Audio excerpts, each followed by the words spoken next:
한국 사람이 잘 쓰는 말 중에 왕따라고 하는 말이 있습니다. 학교나 직장 생활에서 왕따 당했다 그런 표현을 하지 않습니까? 원래는 언어로 사용된 것이 요즘은 정식으로 우리 한국 국어사전에 올라간 그런 단어가 되었습니다. 왕따라고 하는 말은 왕따 돌림의 준말입니다. 심하게 우리가 따돌린다, 극심하게 따돌린다 그런 뜻이죠. 원래 이 단어는 일본에서 유래된 것이라고 합니다. 일본은 집단의식이 강한 나라인데요. 그러다 보니까 집단에 대해서 반하는 생각을 갖든지 행동을 하게 되면 대놓고 따돌리는 것입니다. 이것을 일본말로 이지메라고 이렇게 표현하는데요. 직역하면 집단 따돌림이다 그런 뜻입니다. 근데 이와 같은 컨셉이 1990년대 후반에 한국 인천에 있는 모 여학교에서 사용이 되면서 이것이 한국 사회에 퍼져나가서 보편화된 것입니다. 요즘 젊은이 사이에는 왕따의 계열어까지 등장하고 있다고 합니다. 개따 그러면 개인적 따돌림, 금따 그러면 금방 따돌림, 대따 그러면 대놓고 따돌림, 언따 그러면 언건히 따돌리는 것. 물론 이것은 바람직하지 않은 현상이죠. 사람을 품고 포용하는 자세가 아니라 배척하고 내치는 배타적 자세를 견지하는 것이기 때문에 사실은 좋지 않는 것입니다. 그래도 불구하고 우리 현실 가운데서 이 왕따 현상을 우리가 부인할 수가 없습니다. 이것 때문에 상처받는 아이들이 있죠. 사회생활이나 직장생활에 어려움을 겪는 이들도 있습니다. 그러나 왕따라고 하는 단어가 꼭 부정적인 의미만을 담고 있는 것일까요? 그렇지 않을 가능성이 있습니다. 오히려 소신이 분명하고 삶의 가치관이 분명한 사람에게도 왕따라는 단어를 사용할 수 있기 때문입니다. 예를 들어서 부정부패가 보편화된 공직사회에서 혼자만 깨끗함을 유지한다면 왕따 당하는 것입니다. 군대 생활할 때 다 요령을 피우고 적당하게 하는데 본인만 원리 원칙대로 하게 되면 왕따 당하는 것이죠. 요즘은 그렇지 않은지 모르지만 제가 한국에서 직장 생활할 때만 하더라도 일과 후에 회식 자리가 많았습니다. 밥만 먹는 것이 아니라 일반적으로 술잔을 돌리며 마시는 그런 자리이죠. 만약 그때 혼자서만 사이다나 콜라를 마시고 있으면 왕따 당하는 것입니다. 이런 경우 왕따의 의미는 주어진 관행을 거부하는 자다, 혹은 영어로 표현하면 non-conformist. 이 non-conformist라는 이 단어는 원래 영국의 국교도에 순응하지 않았던 사람들을 지칭하는 것입니다만은 오늘날은 현실의 순응을 거부하는 자를 non-conformist라고 부를 수가 있습니다. 한 가지 흥미로운 사실이 있습니다. 위대한 인물 가운데에 어릴 때 왕따를 당한 사람이 많다는 사실. 아인슈타인도 어릴 때는 왕따를 당했습니다. 자기 친구들과 잘 어울리지 못했어요. 토마스 에디슨도 왕따를 당한 사람으로 알려져 있습니다. 특별한 행동을 많이 했고 자기 친구들과 같이 시간을 보내지 않았기 때문에. 여러분이 잘 아시는 영화감독 스티븐 스필버그도 어릴 때 왕따였다고 합니다. 성격이 소심하고 학교도 잘 가지 아니하고 늘 사진기를 가지고 다니면서 사진만 찍으며 놀았기 때문에 사실은 자기 친구들과 어울리지 못했어요. 더구나 학교를 가면 더러운 유대인이라고 놀렸기 때문에 학교 가지 않고 집에서 보내는 시간이 더 많았습니다. 그럼에도 불구하고 그의 어머니가 가정에서 유대인 특유의 교육을 잘 시키고 이 아들이 가진 장래의 가능성을 잘 목격하고 살려주었기 때문에 오늘날 유대인의 역사와 정신을 대변하는 위대한 감독이 된 것 아닙니까? 이렇게 생각해 보면 왕따라고 하는 것이 꼭 나쁜 것은 아닙니다. 성경 말씀에 의하면 초기 교회 성도들은 그 시대에 왕따였다고 묘사하고 있습니다. 당시 세상 사람들의 관행을 따라 살지 않았기 때문입니다. 그 당시 로마 문화가 얼마나 타락했습니까? 헬라 문화가 얼마나 잘못된 가치관을 가지고 있었습니까? 그런데 초대교회 제자들은 이와 같은 세상을 따라 살지 아니하고 예수님께서 가신 좁은 길을 선택했기 때문에 왕따로 살 수밖에 없었던 것입니다. 오늘 여러분같이의 삶도 마찬가지라고 생각합니다. 우리가 정말 예수를 따르는 자가 되면 왕따가 될 수 있는 것입니다. 아니 더 정확하게 표현하면 여러분이 정말 그리스도인답게 살기를 소원하신다면 왕따 당할 각오를 하고 살아야 되는 것입니다. 우리는 원천적으로 세상과 짝하여 동화되어 살 수 없는 존재이기 때문에 그래서 로마서 12장 2절에 보게 되면 사도 바울이 그런 고민을 했죠. 너는 이 세대를 본받지 말아라. 오직 마음을 새롭게 함으로 변화를 받아라. 영어 성경 보게 되면 Do not be conformed to this world. 이 세상과 짝하지 말아라. 그게 not conformed. 여기서 유래된 단어가 non-conformist. 세상과 동화하지 말아라. 세상을 거부하며 살아라. 이것이 크리스찬 삶의 본질이라고 설명을 했습니다. 이런 측면에서 우리 왕따라고 하는 것을 나쁜 의미로만 이해하기보다는 참으로 예수를 따르는 사람을 묘사하는 단어로 생각할 수가 있습니다. 그래서 어떤 분은 왕따를 왕 같은 예수를 따르는 사람들, 왕따 아닙니까? 왕 같은 예수를 따르는 사람들. 여러분과 저는 이런 측면에서 왕따인 줄 믿습니다. 그것도 그냥 왕따가 아니라 거룩한 왕따입니다.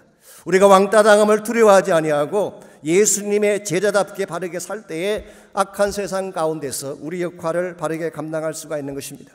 여러분, 세상 속에 순응하며 사는 자들인지 아니면 왕따로 불릴지라도 하나님의 거룩한 가치를 위해 살아가는 사람들인지 이 사실을 잘 점검하고 힘들지만 우리 모두가 예수 그리스도를 위한 왕따가 되는 삶을 선택할 때 하나님이 기뻐하시고 하나님이 원하시는 열매를 맺을 수가 있습니다. 우리가 어떻게 할 때에 참 주님을 따르는 왕따로 살아갈 수 있을지 오늘 주신 본문의 말씀을 통해서 함께 그것을 정리해 보려고 합니다. 오늘 같이 그 본문에 보시면 혼미한 세상 속에서 우리가 해야 될 역할에 대한 말씀이 기록되어 있습니다. 사실상 이 말씀을 기록할 당시 사도 바울은 유대인들에게 왕따당한 상황이었습니다. 왜 왕따를 당했을까요? 그가 맡은 직분 때문이었습니다. 1절 말씀 보시면 그 사실을 이렇게 소개합니다. 그러므로 우리가 직분을 받아 긍휼하심을 입은 대로 낙심하지 아니한다 그랬어요. 여기서 바울이 말하는 이 직분이 무엇을 말하는 것일까요? 그것은 바로 앞장인 3장에서 계속 설명해온 새 언약의 직분을 말하는 것입니다. 여기서 직분은 타이틀을 말하는 것이 아닙니다. 이것은 디아코니아, 미니스트리, 사역을 의미하는 것입니다. 3장에 보게 되면 바울은 새 언약의 사역을 살리는 사역이라 그래서 6절에 보면 살리는 사역, 8절에서는 영적인 사역이다 그렇게 표현을 했고 9절에서는 의의 사역, 예수 그리스도를 통해 주어질 의를 나누는 사역, 그리고 11절에서는 길이 있을 사역으로 표현했습니다. 즉 예수님의 복음을 통해서 이 땅에 새 시대를 가져오는 사역이 바로 오늘 바울이 말하는 새 언약의 직분인 것입니다. 자, 이와 같은 새 언약의 직분이 바울에게는 소중한 것이고 크리스찬에게는 소중한 것이지만 유대인의 입장에서 생각하면 어떻게 보아야 될까요? 그들은 옛 언약을 주장하는 사람들이었는데요. 만약 유대인의 입장에서 새 언약의 일꾼들을 보게 된다면 이들이야말로 이단하여 반항아가 아닐 수 없습니다. 지금까지 그들이 주도해왔던 모든 전통에 대한 반기를 들고 기존 질서에 대해서 도전을 하고 있기 때문에 이런 측면에서 사도 바울은 복음을 전한다는 이 한 가지 이유 때문에 유대 사회에서 배척을 당했어요. 환영받지 못했고 따돌림을 당했습니다. 미말에 처한 자처럼 멸시를 당하고 감옥에 투옥되기도 하고 자기 동족인 유대인에게 40에 하나 감한 매를 5번이나 맞았다고 기록하고 있습니다. 왕따를 당해도 이런 왕따는 없습니다. 매미 지금 편지를 쓰고 있는 이 시각에도 고린도 교회 안에는 바울을 왕따시키기 위한 사악한 일들이 진행되고 있었습니다. 이와 같은 상황에도 불구하고 바울은 기죽지 아니하고 새 언약의 사명을 잘 감당해 갔습니다. 이유가 뭘까요? 5절 말씀 보십시오. 바울이 아무리 많은 사람들이 자기를 박대하고 왕따를 시켜도 포기하지 않고 하나님의 사명을 감당했던 근본 이유를 5절은 이렇게 소개하고 있습니다.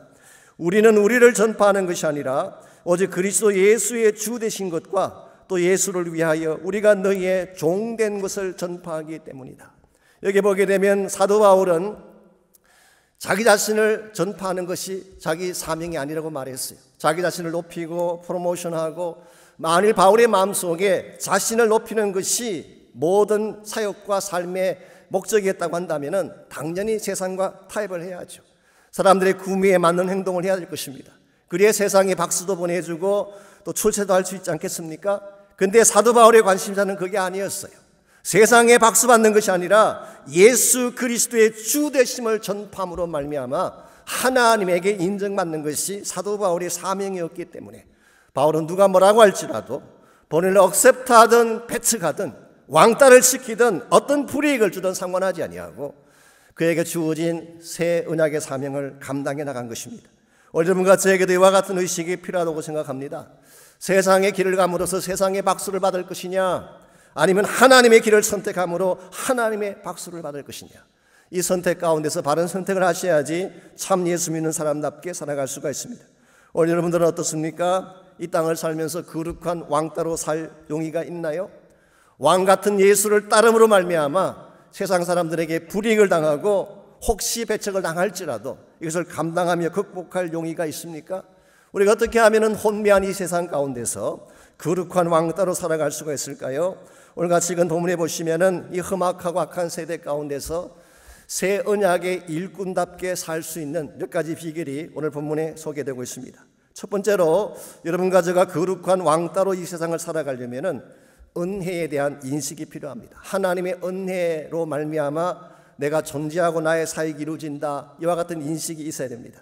1절 말씀 다시 보십시오. 그러므로 우리가 이 직분을 받아 긍휼하심을 입은 대로 낙심하지 아니한다 그랬어요. 여기 낙심하지 않는다는 이 말은 do not lose heart, 마음이 약해지지 않는다. 어떤 영어 성경은 never give up, 절대로 포기하지 않는다 그런 뜻입니다.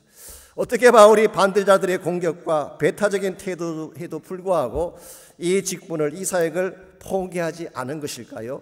그 이유를 이렇게 설명합니다. 이 직분을 받아 긍휼하심을 입었기 때문이다. 이걸 좀 더 풀어 설명하면 이런 뜻입니다. 이 직분은 내가 잘나서 획득한 것이 아니라 하나님의 긍휼을 통해 나에게 주어진 직분이다. It's not something that I earned. 내가 노력해서 earn한 것이 아니라 but it's given to me. 나에게 주어진 것이다. 무엇을 통해서? Through the mercy of God. 하나님의 자비하심을 통해서, 하나님의 긍휼을 통해서. 여기서 바울은 자기 직분의 출발점을 분명히 확인하고 있습니다. 내가 잘나서 시작하게 된 사역이 아니라 하나님의 자비하심 때문에, 하나님의 긍휼하심 때문에 나는 이 사역을 시작했다. 만약 하나님의 긍휼이 없었더라면, 하나님의 은혜가 아니었더라면 맡을 수도 없고 감당할 수도 없는 것이 이 복음 전거의 사명인 것을 밝히고 있습니다. 디모데후서 1장 12절에서 14절을 보시면 이 사실을 좀 더 구체적으로 확인해 볼 수가 있습니다. 디모데전서 1장 12절입니다. 나를 능하게 하신 그리스도 예수 우리 주께 내가 감사함은 나를 충성되이 여겨 내게 직분을 맡기심이. 바울이 능력이 많아서 직분 맡은 게 아닙니다. 바울이 충성을 했기 때문에 직분 맡은 것이 아니라 하나님이 능하게 하시고 하나님이 충성되이 여기셔서 맡겨주신 직분이에요. 13절 내가 전에는 비방자요 박해자요 폭행자였으나 도리어 긍휼을 입은 것은 내가 믿지 아니할 때에 알지 못하고 행했기 때문이다. 여기서 긍휼을 입었다는 사실을 밝히고 있습니다. 바울은 자신을 잘 알았어요. 나는 비방자였고 박해자였고 폭력을 행해서 수많은 사람들을 파괴시켰던 악한 자이다. 15절에 보게 되면 나는 죄인 중에 괴수라고 고백했어요. 가장 악질적인 죄인인 나였는데 이와 같은 내가 어떻게 거룩한 복음 사명을 감당할 수가 있었을까? 그 이유는 딱 한마디로 긍휼을 입은 탓이다. Through the mercy of God. 하나님의 자비하심 때문이다. 14절은 그것을 주의 은혜라고 그렇게 표현하기도 했습니다. 아시겠지만 긍휼과 은혜는 동전의 양면과 같은 것이죠. 긍휼이라고 하는 것은 우리가 마땅히 받아야 할 것을 받지 않는 경우에 긍휼이라고 말합니다. mercy. 예컨대 하나님의 진노를 받아야 되는데 받지 않는 경우, 심판을 받아 마땅한데 받지 않는 것이 긍휼이죠. 은혜는 반대입니다. 받을 자격이 되지 않는데 받은 것이 은혜예요. 하나님의 사랑, 용서, 구원 우리 모두가 자격이 되지 않지 않습니까? We're not deserving. 근데 받은 것입니다. 이것을 은혜라고 말하는 것입니다. 사도 바울은 긍휼과 은혜, 이 모든 것은 하나님이 우리에게 베푸신 것인데요, 이것 때문에 내가 사역자가 되었고 복음의 전거자가 되었다. 이와 같은 인식이 분명했기 때문에 바울은 무술학은 자랑이 없었어요. 마땅히 해야 할 일을 한 것이기 때문에 어떠한 고난을 당해도 원망이 없었습니다. 이미 받은 은혜가 지극히 큰 사실을 알았기 때문에 어떠한 위험이 찾아와도 두려워하지 않았어요. 하나님의 사랑이 그를 지켜주심을 확신했기 때문에. 여러분, 제가 이 사실을 기억해야 됩니다. 우리가 하나님의 사랑을 확신하고요, 은혜를 확신하게 되면 강한 자가 될 수가 있어요. 웬만한 일에는 무너지지 않는 것입니다. 하나님의 은혜가 나의 마음을 붙잡고 있기 때문에. 생각해 보세요. 천지 만물을 창조하신 그 하나님이 나를 붙잡고 계시는데 무엇이 나를 무너뜨릴 수가 있겠어요? 바울이 고백했잖아요. 만약 하나님이 우리를 위하시면 누가 우리를 대적하겠느냐? 그 하나님이 여러분 편이에요. 그 하나님이 여러분을 사랑하시는 것입니다. 그 하나님의 사랑 안에 거하는데 무엇이 우리를 무너뜨리고 우리를 상하게 할 수가 있는 것이 있겠습니까? 이런 측면에서 여러분과 제가 험악한 세상 가운데서 참 하나님 사랑 안에 살기를 원한다면, 하나님의 사람답게 살기를 원한다면 하나님의 은혜를 붙잡고 사랑을 붙잡아야 되는 것입니다. 솔직히 우리 인간이라고 하는 것이 생각보다 약한 존재입니다. 굉장히 강한 척 그렇게 하지만 실제 어려움이 닥치든지 위기가 찾아오면 누구나 흔들리고 낙심하는 것입니다. 여러분이 잘 아시는 징기스칸, 태무진이죠. 몽고 제국을 세우고 온 세계를 정복했던 그런 위대한 사람인데요. 그의 자서전에 보게 되면 어릴 때 개 한 마리 때문에 두려워했다는 기록이 나와요. 그 막강한 파워를 가진 태무진도 개 한 마리 때문에 떨었다. 이게 인간이에요. 별 수 없는 것입니다. 그래서 우리가 정말 연약할 때, 내가 힘들어할 때에, 죽고 싶도록 힘이 들 때는 누군가가 붙잡아줘야 되는 것입니다. 누군가가 나를 붙잡아주게 되면 설사 내가 최악의 절망에 빠졌을지라도 일어나게 되고 회복이 되는 것입니다. 그저께 신문에 보니까 70대 한국분 한 분이 이민 구치소에 구감되어 있다가 자살하셨다는 보도를 제가 보았어요. 참으로 안타까운 일이 아닐 수가 없습니다. 그분이 고혈압, 당뇨, 심장질환 같은 기저질환을 앓고 있던 분이었기 때문에 감옥 안에 계속 있으면은 코로나19의 전염 위험이 크지 않습니까? 그래서 보석 신청을 한 것입니다. 그랬는데 기각을 당했어요. 공공보건 전문가들이 압도적으로 이 사람은 풀어줘야 한다고 했음에도 불구하고 기각이 된 것입니다. I don't know. 이유가 뭔지는 모르겠어. 왜 그렇게 기각시켰는지. 아마 이와 같은 상황 앞에서 이분이 굉장히 당황했을 수 있습니다. maybe 자신의 신세를 비관했을 수도 있겠죠. maybe 어차피 끝난 인생이라고 생각했을 가능성이 있습니다. 이와 같은 최악의 절망의 케이스에 있더라도 누군가가 곁에 가서 그를 사랑해주고 하나님의 은혜를 가르쳐 주었더라면 maybe 달라질 수도 있었을 것입니다. 우리 여러분 가정의 삶에도 이런 면에서 내가 어려울 때에 내 곁에 서서 나를 도와주시고 나를 사랑하고 은혜로 붙들 분이 필요해요. 그분이 누구일까요? 예수 그리스도 한 분밖에 없습니다. 세상은 우리를 도와줄 수가 없어요. 여러분이 세상과 짝하게 되면 세상이 나를 도와줄 줄 아지만 그렇지 않습니다. 세상은 절대 우리를 도와줄 수가 없습니다. 여러분을 정말 도와주시고 여러분이 어려울 때 붙들 수 있는 유일한 분은 여러분을 위해 죽으시고 부활하신 예수님 한 분밖에 없어요. 그러므로 여러분과 제가 이 주님의 은혜를 붙잡을 때에 낙심하지 않고 이 땅 가운데서 참 예수의 사람으로 살 수 있는 것입니다. 두 번째로 이 험악한 세상 속에서 거룩한 왕따로 왕 대신 예수를 따르는 사람으로 살아가려면 두 번째로 변화의 열매가 필요합니다. 세상과는 다른 것을 보여줄 가시적인 열매가 있어야지, 그래야지 여러분이 이 땅 가운데서 왕따로 당당하게 살 수가 있는 것입니다. 2절 말씀 보시면은 우리가 버려야 할 것 세 가지가 나오고 우리가 반드시 행해야 될 것, 밝혀 보여주어야 될 것 한 가지가 나옵니다. 즉 세상 사람들이 지향하는 삶의 특징과 예수님을 따르는 사람이 가진 삶의 특징을 대비한 것입니다. 먼저 버려야 될 목록을 보시면은 2절, 이에 숨은 부끄러움의 일을 버리고, 첫 번째로 버려야 될 것이 숨은 부끄러움의 일이라고 했습니다. Hidden things of shame. 이 킹제임스 버전에 그렇게 번역했습니다. 숨겨놓고 하는 부끄러운 일을 말하는 것이죠. 우리 인간이 하는 대부분의 일들은 뒤에서 합니다. 이 죄를 지을 때 보면 숨은 곳에서 하지 앞에서 하는 경우는 거의 없어요. 부정한 돈을 줄 때 어떻게 줍니까? 탁자 밑으로 주잖아요. 보지 못하게. 정치가들이 야합을 할 때 공개적으로 하는 경우는 없어요. 다 물밑 작업을 통해 하는 것입니다. 요즘 인터넷 상에서 벌어지는 대부분의 악한 일들은 다 익명으로 하는 것입니다. 이것이 오늘 이 세상의 관행인지 모르겠어요. 그런데 혹시 여러분과 제 삶에는 이와 같은 관행이 전혀 없을까요? Maybe not. 있을 수도 있습니다. 오래전에 나온 예화 중 이런 예화가 있잖아요. 영국에서 어떤 젊은이가 장난 삼아서 영국의 저명한 정치가들 또 사업하는 분들 25명을 선정을 해서 전보를 보냈습니다. 딱 한 센텐스예요. 당신의 모든 것이 탈로 났다. 그랬더니 그 다음날 25명 전원이 해외로 다 도주했다고 하는 그런 이야기가 있습니다. 우리 인간 별 수 없는 거예요. 우리 모두는 다 어두운 가운데 있게 되면 죄를 짓게 되어 있는 것입니다.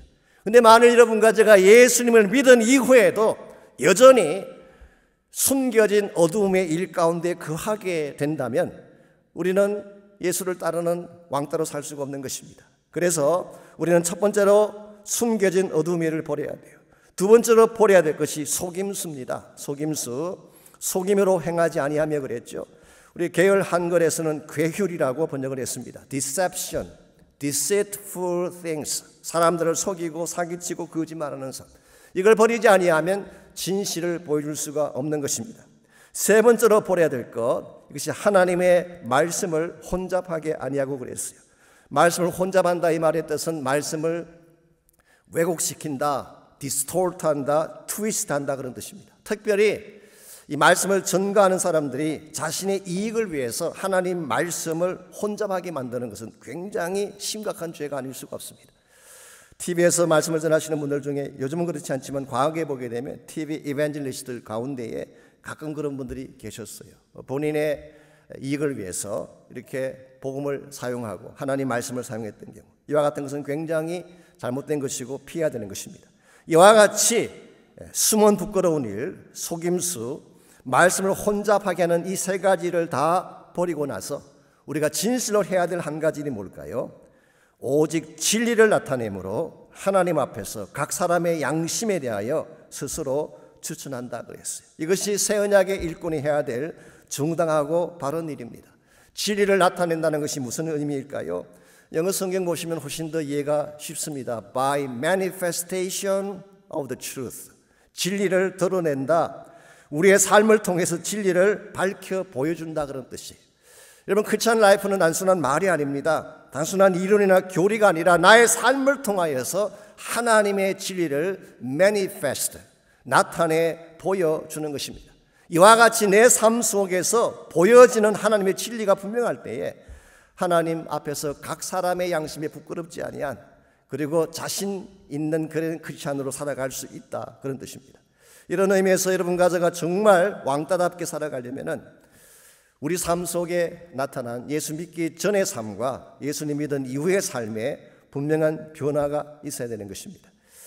여러분과 제가 예수 믿은 이후에 사람들에게는 배척을 당하고 혹시 사람들에게 불편한 존재가 될지라도 여러분이 정말 하나님의 사람답게 바로 서게 되면 사람들이 우리를 함부로 대할 수가 없어요. 솔직히 오늘 현대 크리스찬으로 사는 여러분과 제가 이 대목에서 좀 부담스러운 측면이 있습니다. 우리가 세상 사람들에게 왕따를 당해도 바르게 살다가 왕따를 당하면 괜찮아요. 그러면 그 사람들이 우리를 왕따시키면서도 우리를 두려워합니다. 왕따시키면서도 우리 때문에 거룩함의 영향을 받는 것입니다. 그런데 만일 우리가 세상의 기준에도 미치지 못해서 왕따를 당하게 된다면 이것은 심각한 문제가 아닐 수가 없습니다. 이런 측면에서 여러분과 제가 정말 예수의 사람답게 살기를 원한다면 삶의 열매가 바로 되어야 합니다. 그냥 되는 대로 살자, 적당히 타협하며 살자, 세상에 그저 섞여 살아가면 되지 않느냐, 이것만큼 잘못된 태도가 없습니다. 여러분이 의지를 갖고, 거룩함의 의지를 갖고 이와 같은 세상적인 관행을 뛰어넘어가야지 하나님의 사람으로서 바르게 살 수가 있는 것입니다.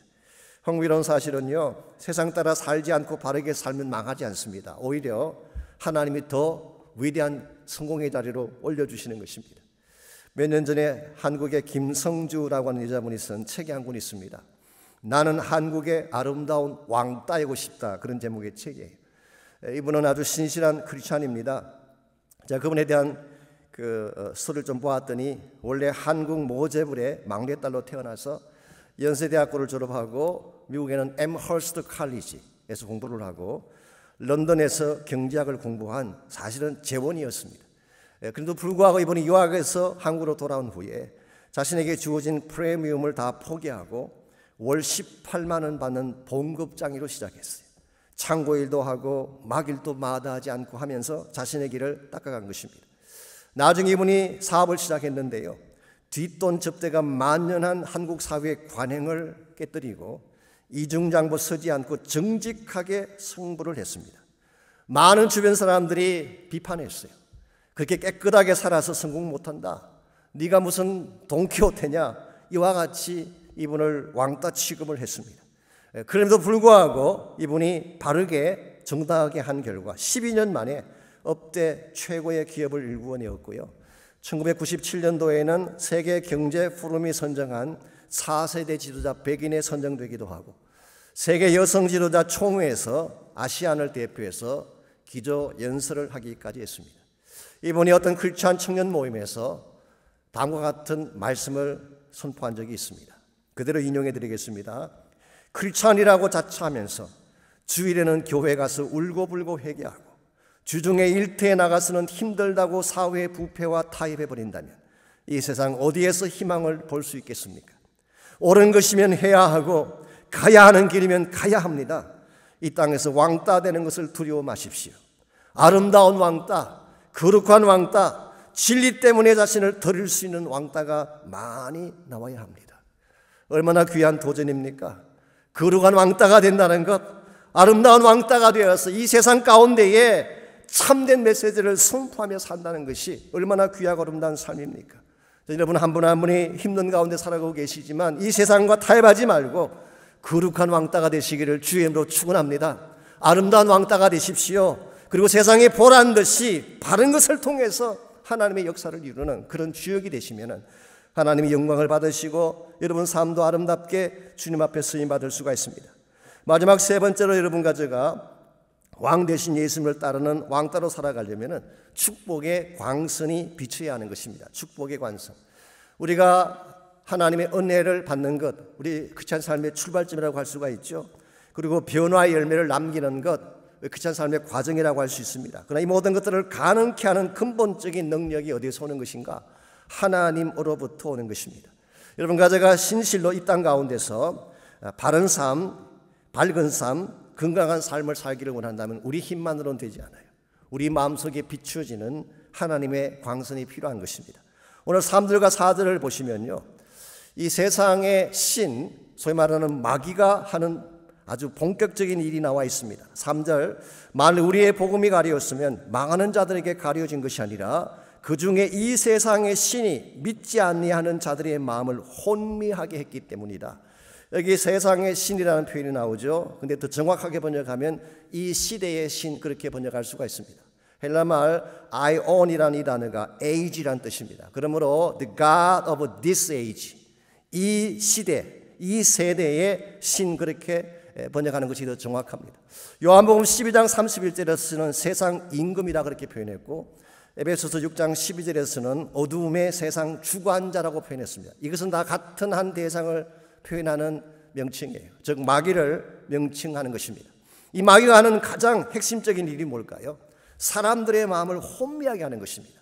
혼미하게 한다는 말의 뜻은 어둡게 한다, 눈 멀게 한다, 그런 뜻입니다. 그래서 마귀가 하는 가장 핵심적인 사역은 make it blinded, 눈이 멀게 하는 것입니다. make it dark, 어둡게 하는 것입니다. 이와 같이 마귀가 사람들의 마음을 혼미하게 만들고 어둡게 만들고 눈물게 만드는데 이와 같은 마귀의 역사를 우리 힘만으로 이겨낼 수가 있을까요? 그것은 불가능합니다.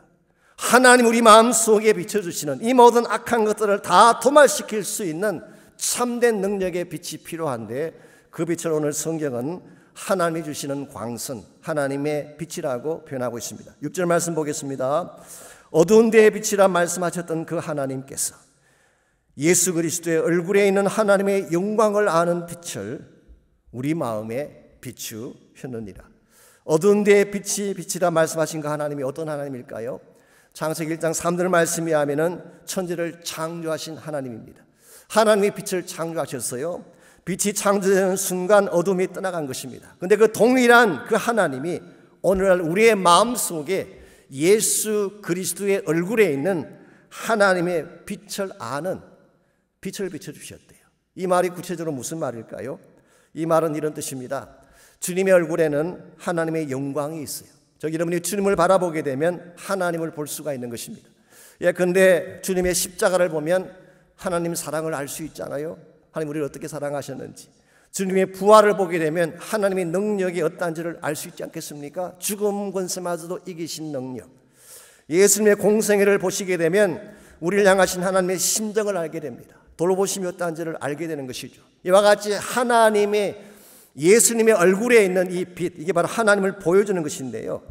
이 하나님의 예수님의 얼굴에 있는 하나님의 영광을 아는 빛, 이 빛이 바로 하나님 우리 마음속에 비춰주시는 빛이에요. 이 빛을 받아야만 예수님도 바라볼 수가 있게 되고 예수님을 통해서 하나님을 알게 되는 것입니다. 마치 창조 당시 때에 이 어둠 가운데 하나님의 빛을 비춰주심으로 모든 어둠을 쫓아내신 것처럼 오늘 여러분과 제 마음속에 이 하나님의 빛이 비춰줘야지 마음의 어둠이 떠나가고 참된 치유와 회복이 일어나게 되는 것입니다. 그러므로 오늘 여러분이 정말 이 땅을 살면서 어둡게 살지 않고 밝고 빛나게 살기를 원한다면 하나님 빛을 받아야 돼요. 이 빛에는 생명이 있습니다. 그리고 이 빛이 비추는 곳마다 생명의 역사가 일어나는 것입니다. 이 빛에는 권세가 있습니다. 그러므로 이 빛이 비추는 곳마다 어둠의 권세가 떠나가는 것입니다. 이 빛에는 치유의 능력이 있습니다. 그러므로 이 빛을 받으면 암세포가 떠나가고 우울증과 중독이 떠나가는 것입니다. 믿습니까? 여러분, 이 빛에 대한 사모함이 있어야 돼요. 이 빛을 간구해야 됩니다. 하나님, 나의 심령 가운데 이 빛을 비춰주십시오. 세상의 어둠 가운데 그냥 거할 수 없습니다. 진리의 빛, 생명의 빛, 하나님만이 보여줄 수 있는 참된 계시의 빛을 나의 마음속에 비춰주십시오. 이 빛이 우리에게 임해야지 여러분의 심령이 살아나게 되고 정돈이 되는 것입니다. 이것이 여러분과 제가 힘들지만 예배를 중단해서 안 되는 이유입니다. 힘들지만 기도를 스탑할 수 없는 이유입니다. 예배하게 되면 하나님이 여러분 마음속에 빛을 비춰주세요. 기도하게 되면 기도한 여러분의 심령 가운데에 성령을 통하여 빛을 비춰주시는 것입니다. 이 빛을 받으면 여러분이 생기가 회복되어지고 어둠 가운데서 일어서게 되는 것입니다. 지난주 신문에 보니까 하버드대 보건대학원 연구팀이 발표한 흥미로운 결과 하나가 있었습니다. 여러분 보시는지 모르겠는데요. 이 정기적으로 예배에 출석하는 의료인들, 즉 의사분이나 간호사님들, 아시지만 의사나 간호사분들이 스트레스가 굉장히 많습니다. 특히 요즘은 더 심하죠. 근데 정기적으로 예배를 드리는 의료인들과 그렇지 않는 의료인을 비교를 해봤는데요. 비교했더니 절망감에 의한 사망률, 이것을 death rate from despair, 절망 때문에 죽는 사망의 율이, 예를 들면 뭐 anxiety, 근심이나 depression이나 스트레스나 이런 것 때문에 자기 목숨을 잃는 그런 사망률이 예배드리는 사람들이 현저하게 낮다는 보고서가 나왔어요. 어떻게 이것이 가능한 것일까요? 무엇 때문에 예배드리는 사람은 똑같은 환경에서 힘들어하고 어려워하는데도 불구하고 밝게 살 수가 있을까요? 찬양하면 하나님의 빛이 그 마음을 비추기 때문입니다. 여러분의 심령 가운데 혹시라도 어둠이 있다면, 우울증이 있다면, 나는 감당할 수 없다고 하는 디프레션이 여러분의 마음속에 있다면 하나님의 빛을 꼭 받으시기를 바랍니다. 하나님의 빛을 받게 되면 여러분은 다시 밝고 빛나는 인생으로 변화되는 것입니다. 오늘 저희들이 예배를 마치고 즉 설교를 끝나고 부를 찬양이 있습니다. 내 영혼의 햇빛 비치니. 영어 원래 제목이 There is a sunshine in my soul today. 나의 영혼에 오늘 햇빛이 있습니다. 그런 고백이에요. 이 찬송시를 쓰신 분이 엘리자 에드먼즈 휴윗이라고 하는 여자분입니다. 언젠가 제가 한번 소개해드린 적이 있는데요. 이분은 원래 그 펜실베니아에 있는 Northern Home for Friendless Children. 이 Friendless Children은 뭐냐고 하면 누구도 돌볼 자가 없는 아이들, 즉 고아들을 말하는 것입니다. 그들을 위해 만들어진 기관이 있습니다. 그 기관에서 아이들을 가르치며 하나님을 섬겼던 귀한 자매님이에요. 한 번은 한 불량한 아이가 있어서 이 불량한 아이들을 바로잡기 위해서 꾸중을 했는데요. 그 아이가 앙심을 품고 이 큰 슬레이트로 등 뒤를 쳐버린 것입니다. 척추가 부서지면서 그 자리에서 쓰러지게 되고 굉장히 어려운 고통을 겪게 됩니다. 그 아이에게 맞았다는 것도 아픔이지만 maybe 평생을 일어날 수 없다는 그 아픔이 그를 굉장히 절망시켰죠. 그럼에도 불구하고 이 휴잇 이분은 침상에 누워 있는 동안에 주님의 사랑을 묵상합니다. 나는 이렇게 벽돌 한 장을 두들겨 맞고도 아파 누워 있는데 십자가를 지신 예수님의 아픔은 어땠을까? 특별히 사랑하는 자들에게 버림받고 십자가를 지실 때 주님이 얼마나 아파하셨을까? 그 사실을 깨달으면서 감사하기 시작했어요. 무엇보다도 그 불량한 아이가 이것 때문에 마음을 돌이키게 되고 회개하기 시작한 것입니다. 그리고 한 걸음 더 나아가서 일평생 불구로 살 줄 알았는데 그 몸이 기적적으로 차츰차츰 회복되기 시작했어요. 그래서 한 6개월 정도가 지났을 때에 힘은 들지만 바깥에 나와서 몇 걸음 걸을 수 있는 그런 위치까지 됐습니다. 그래서 어느 봄날인데요, 자기 집 근처에는 그 페어몬트 파크라고 하는 곳에 힘든 발걸음이지만 발걸음을 내딛고 걷고 있을 때 그때 하늘에서 찬란한 태양이 자기에게 비쳤어요. 그 태양빛을 받는 순간 그는 이렇게 생각합니다. 아, 예수님이 지금 나에게 임하셨구나. 주님이 햇볕같이 나의 심령 가운데 임하셨구나. 그래서 쓰게 된 찬송시가 There's sunshine in my soul today. 오늘 나의 심령 가운데 주님의 햇빛이 있습니다. 이게 우리가 부르는 찬송가 428장입니다. 내 영혼의 햇빛 비치니 주 영광 찬란해. 이 세상 어떤 빛보다 이 빛 더 빛나네. 주의 영광 빛난 영광 내게 비춰주십시오. 그 밝은 얼굴 배울 때 나의 영혼 기쁠 것입니다. 2절 3절 4절은 이렇게 고백합니다. 주님이 빛으로 오시니 내 영혼에 노래가 있습니다. 주님이 빛으로 오시니 내 영혼에 봄날이 왔습니다. 주님이 빛으로 오시니 내 영혼에 기쁨이 회복되어지고 나에게 새로운 소망이 넘쳐나게 됐습니다. 오늘 아침 여러분 모두가 이 고백으로 주님께 나가는 시간이 있기를 바랍니다. 우리 삶의 현실은 아직도 어둡습니다. 우리를 공격하는 무리들은 아직도 그 공격을 멈추지 않고 있습니다. 환경적인 공격이나 영적인 공격이나 육신에 찾아온 질병의 공격들이 있죠. 그럴지라도 내 마음속에 주님의 찬란한 영광의 빛이 임하였어. 이 모든 것들을 극복하며 이기게 달라고 기도하시길 바랍니다. 이 시간 여러분 기도하실 때에 가능하면 가슴에 손을 얹고 기도하십시오. 매빛의 기도를 따라 하셔도 괜찮겠습니다. 하나님 이 시간 나의 심령에 주의 빛을 비춰주십시오. 진리의 빛, 생명의 빛, 치유의 빛을 비춰주십시오. 내 안에 모든 어둠이 떠나가게 하십시오. 모든 질병이 떠나갈지어다. 낙심된 마음과 질병과 두려움과 우울증이 다 떠나갈지어다. 나를 감싸는 모든 저주와 가난이 떠나갈지어다. 나의 마음이 해같이 빛난 영으로 가득 차게 하셔서 주님 때문에 승리하게 나를 도와주옵소서. 그래서 우리의 삶이 이 땅 가운데서는 박수를 받지 못할지라도 참 예수를 따르는 왕따가 되어서 왕같은 예수를 따르는 사람들이 되어서 주의 영광 위에 살게 해달라고 우리 다같이 한 목소리로 합심해서 함께 기도하겠습니다.